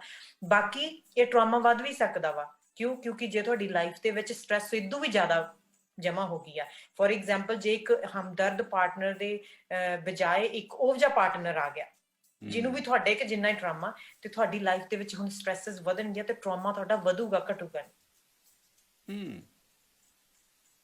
ਸੋ ਰਿਸ਼ਤਾ ਪੈਦਾ ਕਰਨ ਤੋਂ ਪਹਿਲਾਂ ਟਰਾਮਾ ਲੈਵਲ ਦੇਖਣਾ ਚਾਹੀਦਾ। ਅਕਸਰ ਕਈ ਵਾਰ ਮੈਂ ਹੱਸਦੀ ਹੁੰਦੀ ਹਾਂ ਕਿ ਲੋਕ ਕੁੰਡਲੀਆਂ ਮਿਲਾਉਂਦੇ ਆ ਜਾਂ ਐਸਟ੍ਰੋਲੋਜੀ ਤੇ ਜਾਂਦੇ ਆ, ਪਰ ਆਈ ਥਿੰਕ ਇਹ ਬਹੁਤ ਜ਼ਰੂਰੀ ਹੈ ਕਿ ਤੁਸੀਂ ਇੱਕ ਜੇ ਵਿਆਹ ਕਰਾ ਰਹੇ ਇੱਕ ਕਾਉਂਸਲਿੰਗ ਸੈਸ਼ਨ ਉਸ ਇਨਸਾਨ ਨਾਲ ਲਾਓ ਤੇ ਉਹਦਾ ਟਰਾਮਾ ਲੈਵਲ ਵੀ ਚੈੱਕ ਕਰੋ ਤੇ ਆਪਣਾ ਟਰਾਮਾ ਲੈਵਲ ਵੀ, ਤਾਂ ਜੋ ਤੁਸੀਂ ਇੱਕ ਦੂਜੇ ਨਾਲ ਉਹਨਾਂ ਦੇ ਟ੍ਰਿਗਰ ਵੀ ਹੈਂਡਲ ਕਰ ਸਕੋ ਤੇ ਆਪਦੇ ਵੀ ਉਸ এনवायरमेंट ਦੇ ਵਿੱਚ ਕਰ ਸਕੋ, ਬਿਕਾਜ਼ ਆਈ ਥਿੰਕ ਇਹ ਜ਼ਿਆਦਾ ਜ਼ਰੂਰੀ ਆ। ਮੈਂ ਅੱਜ ਇਹ ਤੀਜੀ ਵਾਰੀ ਸੁਣ ਰਿਹਾ ਗੱਲ ਇਸ ਹਫਤੇ ਦੇ ਵਿੱਚ। ਹੁਣ ਵਿਆਹ ਸ਼ਾਦੀਆਂ ਬਹੁਤ ਹੋ ਰਿਹਾ। ਉਹ ਇੱਕ ਮੈਨੂੰ ਦੱਸਿਆ ਕਿਸੇ ਨੇ, ਕਹਿੰਦਾ ਵਿਆਹ ਤੋਂ ਪਹਿਲਾਂ ਬਲੱਡ ਟੈਸਟ ਕਰਾਉਣਾ ਚਾਹੀਦਾ ਦੋਨਾਂ ਨੂੰ। ਫਿਰ ਗੱਲ ਚੱਲੀ, ਕਹਿੰਦੇ ਨਹੀਂ, ਦੋਨਾਂ ਦਾ ਹੀ ਜਿਹੜਾ ਵੀ ਕ੍ਰੈਡਿਟ ਰੇਟਿੰਗ ਚੈੱਕ ਹੋਣੀ ਚਾਹੀਦੀ ਆ ਵਿਆਹ ਤੋਂ ਪਹਿਲਾਂ। ਹੁਣ ਤੁਸੀਂ ਕਹਿੰਦੇ ਹੋ ਵੀ ਟਰਾਮਾ ਲੈਵਲ ਚੈੱਕ ਹੋਣਾ ਚਾਹੀਦਾ, ਵਿਆਹ ਤੋਂ ਪਹਿਲਾਂ ਬਹੁਤ ਸਭ ਕੁਝ ਚੈੱਕ ਹੋਣਾ ਚਾਹੀਦਾ। ਆਈ ਥਿੰਕ ਦੂਸਰੀਆਂ ਚੀਜ਼ਾਂ ਜੀ ਹਾਂ, ਜਿਵੇਂ ਤੁਸੀਂ ਕਿਹਾ ਫਾਈਨੈਂਸ਼ੀਅਲ ਵਗੈਰਾ, ਪਰ ਜੇ ਅਸੀਂ ਇੱਕ ਮੈਂਟਲ ਟਰਾਮਾ ਲੈਵਲ ਚੈੱਕ ਕਰਦੇ ਹਾਂ, ਕਿਸੇ ਦੀ ਫੈਮਿਲੀ ਦੀ ਹਿਸਟਰੀ, ਇਹਦਾ ਮਤਲਬ ਇਹ ਨਹੀਂ ਕਿ ਅਸੀਂ ਉਹਨੂੰ ਛੱਡਣਾ ਵਾ ਜਾਂ, ਪਰ ਅਸੀਂ ਜੇ ਫੈਮਿਲੀ ਹਿਸਟਰੀ ਕਿਸੇ ਦੀ ਚੈੱਕ ਕਰੀਏ, ਫੋਰ ਐਗਜ਼ਾਮਪਲ ਜੇ ਸਾਨੂੰ ਪਤਾ ਕਿ ਮੈਂ ਉਸ ਪਾਰਟਨਰ ਦੇ ਨਾਲ ਵਿਆਹ ਕਰਾ ਰਹੀ ਹਾਂ ਜਾਂ ਕਰਾ ਰਿਹਾ ਵਾਂ ਜਿਸ ਪਾਰਟਨਰ ਦੀ ਮਦਰ ਉਹਨੂੰ ਛੱਡ ਕੇ ਚਲੀ ਗਈ ਸੀ ਸਾਲ ਤੋਂ ਬਾਅਦ, ਇਮੈਜਿਨ ਟਰਾਮਾ ਕਿੱਡਾ ਵਾ। ਇਮੈਜਿਨ ਉਹਨਾਂ ਦੇ ਅੰਦਰ ਸੈਂਸ ਆਫ ਅਬੈਂਡਨਮੈਂਟ, ਕਿਉਂਕਿ ਜੇ ਉਹਨਾਂ ਦੀ ਤੁਸੀਂ ਇੱਕ ਵੀ ਗੱਲ ਨਹੀਂ ਮੰਨਦੇ ਜਾਂ ਤੁਸੀਂ ਇੱਕ ਵੀ ਗੱਲ ਉਹਨਾਂ ਦੀ ਕਹੇ ਤੇ ਨਹੀਂ, ਉਹਨਾਂ ਨੂੰ ਇਹ ਮਹਿਸੂਸ ਹੋਊਗਾ ਕਿ ਮੈਨੂੰ ਫੇਰ ਰਿਜੈਕਸ਼ਨ ਮਿਲੀ ਆ, ਮੈਨੂੰ ਫੇਰ ਅਬੈਂਡਨਮੈਂਟ ਮਿਲੀ ਆ, ਫੇਰ ਮੈਨੂੰ ਲੋਕ ਨਹੀਂ ਪਸੰਦ ਕਰਦੇ। ਉਹਨਾਂ ਦੇ ਨਰਵਸ ਸਿਸਟਮ ਦੇ ਵਿੱਚ ਮੈਮਰੀ ਜਾਗ ਪੂ। ਜੇ ਤਾਂ ਤੁਸੀਂ ਉਹਨਾਂ ਦੇ ਟਰਾਮੇ ਨੂੰ ਸਮਝਦੇ ਆ ਤਾਂ ਤੁਸੀਂ ਉਹਨਾਂ ਦੀ ਸਾਈਕੋਲੋਜੀਕਲ ਸਟੇਟ ਨੂੰ ਸਮਝੋਗੇ, ਰਾਈਟ। ਸੋ ਇਹਦਾ ਮਤਲਬ ਇਹ ਨਹੀਂ ਕਿ ਤੁਸੀਂ ਕਿਸੇ ਨੂੰ ਸਮਝ ਕੇ ਛੱਡਣਾ, ਪਰ ਉਹ ਅੱਜ ਜਿਹੜਾ ਅਸੀਂ ਸੈਸ਼ਨ ਵੀ ਕੀਤਾ ਵਾ, ਅਕਸਰ ਜਿਹੜੇ ਅਸੀਂ ਆ ਜਿੰਨਾ ਪੇਰੈਂਟ ਨੇ ਸਾਨੂੰ ਰੇਜ਼ ਕੀਤਾ, ਅਸੀਂ ਵਾਪਸ ਜਾ ਕੇ ਉਹਨਾਂ ਨੂੰ ਬਲੇਮ ਨਹੀਂ ਕਰ ਸਕਦੇ, ਨਾ ਤਾਂ ਅਸੀਂ ਵਾਪਸ ਜਾ ਕੇ ਉਹਨਾਂ ਥਾਵਾਂ ਤੇ ਆਪਦੇ এনवायरमेंट ਨੂੰ ਬਦਲ ਸਕਦੇ ਹਾਂ, ਆਪਦੇ ਬਚਪਨ ਨੂੰ ਬਦਲ ਸਕਦੇ ਹਾਂ। ਪਰ ਅੱਜ ਅਸੀਂ ਐਜੂਕੇਸ਼ਨ ਲੈਂਸ ਨਾਲ ਦੇਖ ਸਕਦੇ ਹਾਂ ਕਿ ਜੇ ਮੇਰਾ ਬੱਚਾ ਬਹੁਤ ਅਗਰੈਸਿਵ ਆ, ਬਹੁਤ ਅਗਰੈਸ਼ਨ ਚ ਆ, ਗੁੱਸੇ ਚ ਆ, ਉਹਦੇ ਥੱਲੇ ਉਹ ਕੀ ਮੰਗ ਰਿਹਾ ਜਿਹੜੀ ਉਹਦੀ ਬਚਪਨ ਚ ਨਹੀਂ ਮੈਥੋਂ ਲੋੜ ਪੂਰੀ ਹੋਈ, ਕਿਉਂਕਿ ਮੇਰੀਆਂ ਵੀ ਪੂਰੀਆਂ ਨਹੀਂ ਸੀ। ਸੋ ਜੇ ਤੁਸੀਂ ਇਸ ਤਰੀਕੇ ਨਾਲ ਰੀਫਰੇਮ ਕਰੋਗੇ ਆਪਦੀ ਸਟੋਰੀ ਨੂੰ, ਤੇ ਤੁਸੀਂ ਦੇਖੋ ਕਿ ਤੁਹਾਡੀ ਸਟੋਰੀ ਬਹੁਤ ਡਿਫਰੈਂਟ ਹੋਊਗੀ। ਤੁਸੀਂ ਉਸ ਇਨਸਾਨ ਨਾਲ ਲੜਨਾ ਨਹੀਂ ਚਾਹੋਗੇ, ਪਰ ਉਸ ਇਨਸਾਨ ਦੀ ਤੁਸੀਂ ਮਦਦ ਤੇ ਕੰਪੈਸ਼ਨ ਕਰਨਾ ਚਾਹੋਗੇ। ਫੋਰ ਐਗਜ਼ਾਮਪਲ ਜੇ ਤੁਹਾਡਾ ਬੱਚਾ ਐਕਟ ਆਊਟ ਕਰ ਰਿਹਾ, ਇਹ ਬਿਹੇਵੀਅਰ ਕਰ ਰਿਹਾ, ਤੇ ਉਹਦੇ ਥੱਲੇ ਦੇਖਣਾ ਕਿ ਜਦੋਂ ਇਹ ਵੱਡਾ ਹੋ ਰਿਹਾ ਸੀਗਾ, ਜਦੋਂ ਇਹ ਬਚਪਨ ਚ ਸੀ, ਕਿਹੜੀਆਂ ਚੀਜ਼ਾਂ ਇਹਦੇ ਨਰਵਸ ਸਿਸਟਮ ਦੇ ਵਿੱਚ ਇਹ ਮਹਿਸੂਸ ਕਰਵਾਤੀਆਂ ਇਹਨਾਂ ਨੂੰ ਕਿ ਇਹ ਸੇਫ ਨਹੀਂ, ਕਿ ਇਹ ਅੰਦਰੋਂ ਆਪਦੇ ਸੇਫ ਨਹੀਂ ਮਹਿਸੂਸ ਕਰਦਾ। ਤੇ ਤੁਸੀਂ ਦੇਖੋ ਕਿ ਸਾਰਾ ਲੈਂਸ ਹੀ ਡਿਫਰੈਂਟ ਹੋ ਜੂ, ਤੁਹਾਡੇ ਬੱਚੇ ਨਾਲ ਗੱਲ ਕਰਨ ਦਾ ਤਰੀਕਾ ਬਦਲ ਜੂ, ਤੁਹਾਡੇ ਪਾਰਟਨਰ ਨਾਲ ਗੱਲ ਕਰਨ ਦਾ ਤਰੀਕਾ ਬਦਲ ਜੂ। ਫੋਰ ਐਗਜ਼ਾਮਪਲ ਜੇ ਤੁਸੀਂ ਇੱਕ ਇਹੋ ਜਿਹੇ ਪਾਰਟਨਰ ਨਾਲ ਜਾਂ ਵਾਈਫ ਨਾਲ ਵਿਆਹ ਕਰਵਾਇਆ ਵਾ ਜਿੱਥੇ ਉਹਨਾਂ ਦਾ ਫਾਦਰ ਬਹੁਤ ਜ਼ਿਆਦਾ ਅਲਕੋਹਲਿਕ ਜਾਂ ਅਡਿਕਸ਼ਨ ਚ ਸੀ, ਤੇ ਉਹਨਾਂ ਨੂੰ ਸ਼ਰਾਬ ਤੋਂ ਡਰ ਲੱਗਦਾ, ਤੇ ਜਦੋਂ ਹਸਬੈਂਡ ਗਲਾਸ ਚੱਕਦਾ, ਉਹ ਥੋੜੀ ਪੀਂਦੇ ਪਰ ਉਹਨਾਂ ਨੂੰ ਡਰ ਲੱਗਣ ਲੱਗ ਜਾਂਦਾ, ਕਿਉਂਕਿ ਉਹਨਾਂ ਦੇ ਉਹੀ ਕੁੱਟਕਟਾਪਾ ਹੋਊਗਾ। ਐਗਜ਼ੈਕਟਲੀ, ਕਿਉਂਕਿ ਉਹਨਾਂ ਦੇ ਫਾਦਰ ਚਾਹੇ ਹੋ ਨਹੀਂ ਰਿਹਾ। ਟਰਾਮੇ ਦੀ ਇੱਕ ਇਹ ਬਹੁਤ ਵੱਡੀ ਚੀਜ਼ ਆ ਮਿਸਟਰ ਥਿੰਡ, ਜਿਹੜਾ ਟਰਾਮਾ ਸਾਡੇ ਨਾਲ ਹੋਇਆ ਹੋਇਆ ਨਾ, ਸਾਨੂੰ ਉਹ ਲੱਗਦਾ ਕਿ ਸਾਡੇ ਸਰੀਰ ਨੂੰ ਇਹ ਲੱਗਦਾ ਕਿ ਹੁਣ ਵੀ ਹੋ ਰਿਹਾ ਸਾਡੇ ਨਾਲ। ਫੋਰ ਐਗਜ਼ਾਮਪਲ ਜੇ ਤੁਹਾਨੂੰ ਕਿਸੇ ਨੇ ਝਿੜਕ ਮਾਰੀ, ਅੱਜ ਤੋਂ 4 ਦਿਨ ਪਹਿਲਾਂ ਤੁਹਾਡੇ ਝਿੜਕ ਮਾਰੀ ਜਾਂ ਤੁਹਾਡੇ ਥੱਪੜ ਮਾਰਿਆ, ਪਰ ਤੁਹਾਨੂੰ ਅੱਜ ਵੀ ਮਹਿਸੂਸ ਹੋ ਰਿਹਾ ਕਿ ਹੁਣ ਹੋ ਰਿਹਾ ਮੇਰੇ ਨਾਲ। ਸਾਨੂੰ ਲੱਗਦਾ ਨਹੀਂ ਅਸੀਂ ਗੱਲ ਨਹੀਂ ਭੁੱਲ ਰਹੇ, ਅਸੀਂ ਕੋਈ ਚੀਜ਼ ਲੈਟ ਗੋ ਨਹੀਂ ਕਰ ਰਹੇ, ਸਾਡਾ ਰਿਸ਼ਤਾ ਟੁੱਟ ਗਿਆ, ਅਸੀਂ ਉਹ ਲੈਟ ਗੋ ਨਹੀਂ ਕਰ ਸਕਦੇ। ਕਿਉਂਕਿ ਸਾਡਾ ਨਰਵਸ ਸਿਸਟਮ ਸਾਨੂੰ ਮਹਿਸੂਸ ਕਰਾਉਂਦਾ ਕਿ ਉਹ ਚੀਜ਼ ਹੁਣ ਵੀ ਤੇਰੇ ਨਾਲ ਹੋ ਰਹੀ ਹੈ, ਰਾਈਟ। ਐਂਡ ਸੋ ਸਾਡੇ ਟਰਾਮੇ ਹੀਲਿੰਗ ਦਾ ਮਤਲਬ ਹੈ ਕਿ ਅਸੀਂ ਉਸ ਪਾਸਟ ਨੂੰ ਦੇਖੀਏ ਕਿ ਇਹ ਮੇਰੇ ਨਾਲ ਬਚਪਨ 'ਚ ਇਹ ਚੀਜ਼ ਹੋਈ ਆ, ਪਰ ਹੁਣ ਨਹੀਂ ਮੇਰੇ ਨਾਲ ਹੋ ਰਹੀ। ਬਚਪਨ ਦੇ ਵਿੱਚ ਜਿਹੜੇ ਲੋਕ ਮੇਰੇ ਆਲੇ ਦੁਆਲੇ ਸ਼ਰਾਬ ਪੀਂਦੇ ਸੀਗੇ, ਉਹ ਲੋਕ ਕੁੱਟ ਕਟਾਪਾ ਕਰਦੇ ਸੀ, ਉਹ ਲੋਕ ਵਰਬਲੀ ਅਗਰੈਸਿਵ ਹੋ ਜਾਂਦੇ ਸੀ, ਪਰ ਹੁਣ ਜਿਹੜਾ ਇਨਸਾਨ ਮੇਰੇ ਕੋਲ ਬੈਠਾ ਡਰਿੰਕ ਕਰ ਰਿਹਾ, ਇਹ ਸੇਫ ਆ, ਇਹ ਮੈਨੂੰ ਕੁਝ ਨਹੀਂ ਕਰੂਗਾ। ਅੱਛਾ, ਮੇਰਾ ਆਖਰੀ ਸਵਾਲ ਇਹ ਆ, ਬਹੁਤ ਸਾਰੇ ਲੋਕ ਆਪਣਾ ਟਰਾਮਾ ਦੱਸਣ ਤੋਂ ਝਿਜਕਦੇ ਆ, ਦੱਸਦੇ ਨਹੀਂ, ਈਵਨ ਕਾਉਂਸਲਰ ਨੂੰ ਵੀ ਨਹੀਂ ਦੱਸਣਾ ਚਾਹੁੰਦੇ, ਜਾਣਾ ਹੀ ਨਹੀਂ ਚਾਹੁੰਦੇ ਉਹਨਾਂ ਕੋਲੇ। ਕੀ ਸੈਲਫ ਹੀਲਿੰਗ ਦੇ ਵੀ ਕੋਈ ਤਰੀਕੇ ਹੈਗੇ ਆ? ਬਹੁਤ ਔਖਾ ਵਾ। ਅਕਸਰ ਜਦੋਂ ਕਾਉਂਸਲਰ, ਅਸੀਂ ਵੀ ਆਪਦਾ ਕੋਈ ਟਰਾਮਾ ਕਰਨਾ ਹੁੰਦਾ ਤੇ ਸਾਨੂੰ ਵੀ ਕਾਉਂਸਲਿੰਗ ਸੀਕ ਕਰਨੀ ਪੈਂਦੀ ਆ, ਥੈਰੇਪੀ ਸੀਕ ਕਰਨੀ ਪੈਂਦੀ ਆ। ਦੇਖੋ ਪਤਾ ਕੀ ਆ, ਇਹਦੀ ਐਗਜ਼ਾਮਪਲ ਮੈਂ ਐਵੇਂ ਦਿੰਦੀ ਹੁੰਦੀ ਆ ਮਿਸਟਰ ਥਿੰਡ, ਜਿਹੜੀਆਂ ਆਪਣੀਆਂ ਅੱਖਾਂ ਨਾ, ਆਪਾਂ ਆਪਣੀਆਂ ਅੱਖਾਂ ਨਾਲ ਦੂਜਿਆਂ ਨੂੰ ਦੇਖ ਸਕਦੇ, ਪਰ ਆਪਾਂ ਆਪਣੀਆਂ ਅੱਖਾਂ ਨਾਲ ਆਪਦੇ ਆਪ ਨੂੰ ਨਹੀਂ ਵੇਖ ਸਕਦੇ, ਬਿਨਾਂ ਕਿਸੇ ਮਿਰਰ ਤੋਂ, ਬਿਨਾਂ ਕਿਸੇ ਸ਼ੀਸ਼ੇ ਤੋਂ। ਸੋ ਇਵੇਂ ਆ, ਜਿਹੜਾ ਸਾਡਾ ਆਪ ਦਾ ਟਰਾਮਾ ਵਾ, ਉਹਨੂੰ ਅਸੀਂ ਆਪ ਹੀਲ ਕਰਨਾ ਸਾਡੇ ਲਈ ਔਖਾ ਵਾ, ਕਿਉਂਕਿ ਟਰਾਮੇ ਦਾ ਮਤਲਬ ਹੈ ਕਿ ਮੈਨੂੰ ਕਨੈਕਸ਼ਨ ਮਿਲੇ, ਮੈਨੂੰ ਰਿਸ਼ਤਾ ਮਿਲੇ, ਤੇ ਉਹ ਉਦੋਂ ਬੈਟਰ ਹੁੰਦਾ ਜਦੋਂ ਸਾਨੂੰ ਇਹ ਦੂਸਰੇ ਤੋਂ ਮਿਲਣ ਲੱਗਦਾ। ਸੋ ਅਸੀਂ ਆਪਣਾ ਟਰਾਮਾ ਹੀਲ ਕਰਨਾ ਸਾਡੇ ਲਈ ਔਖਾ ਵਾ। ਇਸ ਕਰਕੇ ਜਿਵੇਂ ਡਾਕਟਰ ਵੀ ਬਿਮਾਰ ਹੋ ਜਾਂਦੇ ਤਾਂ ਦੂਸਰੇ ਡਾਕਟਰ ਦੀ ਸਲਾਹ ਲੈਂਦੇ ਨੇ, ਉਹ ਆਪਣੀ ਸੈਲਫ ਡਾਇਗਨੋਸ ਨਹੀਂ ਕਰਦੇਗੇ। ਸੋ ਆਈ ਹੋਪ ਕਿ ਆ ਸੈਸ਼ਨ ਤੁਹਾਡੇ ਲਈ ਹੈਲਪਫੁਲ ਹੋਇਆ ਬਹੁਤ ਹੋਊਗਾ। ਮਿਹਰਬਾਨੀ ਜੀ ਤੁਹਾਡੀ, ਤੁਸੀਂ ਬਹੁਤ ਵਧੀਆ ਗੱਲਾਂ ਦੱਸੀਆਂ, ਬਹੁਤ ਸਾਰੇ ਲੋਕਾਂ ਦੇ ਕੰਮ ਆਏਗਾ। ਤਕਰੀਬਨ ਜਿਹੜੇ ਤੁਸੀਂ ਜਿਸ ਤਰ੍ਹਾਂ ਕਿਹਾ ਕਿ ਜਿਸ ਮਾਹੌਲ 'ਚੋਂ ਅਸੀਂ ਆਏ ਹਾਂ, ਉੱਥੋਂ ਬਹੁਤ ਸਾਰੇ ਲੋਕਾਂ ਨੂੰ ਟਰਾਮਾ ਹੈਗਾ, ਹਲੇ ਵੀ ਹੈਗਾ, ਤੇ ਹੀਲ ਹੋ ਸਕਦਾ ਹੈ। ਥੈਂਕ ਯੂ ਪਲਵਿੰਦਰ ਜੀ। ਥੈਂਕ ਯੂ ਮਿਸਟਰ ਤਿੰਨ। ਬਾਕੀ ਸਾਡੀਆਂ ਵੀਡੀਓਜ਼ ਹੋਰ ਵੀ ਮੈਂਟਲ ਹੈਲਥ ਤੁਸੀਂ ਪਲਵਿੰਦਰ ਗਿੱਲ ਪੇਜ ਤੇ ਜਾ ਕੇ ਦੇਖ ਸਕਦੇ ਹੋ, ਫ੍ਰੀ ਵੀਡੀਓਜ਼ ਪਾਈ ਦੀਆਂ ਵਾ। ਹਾਂਜੀ, ਥੈਂਕ ਯੂ।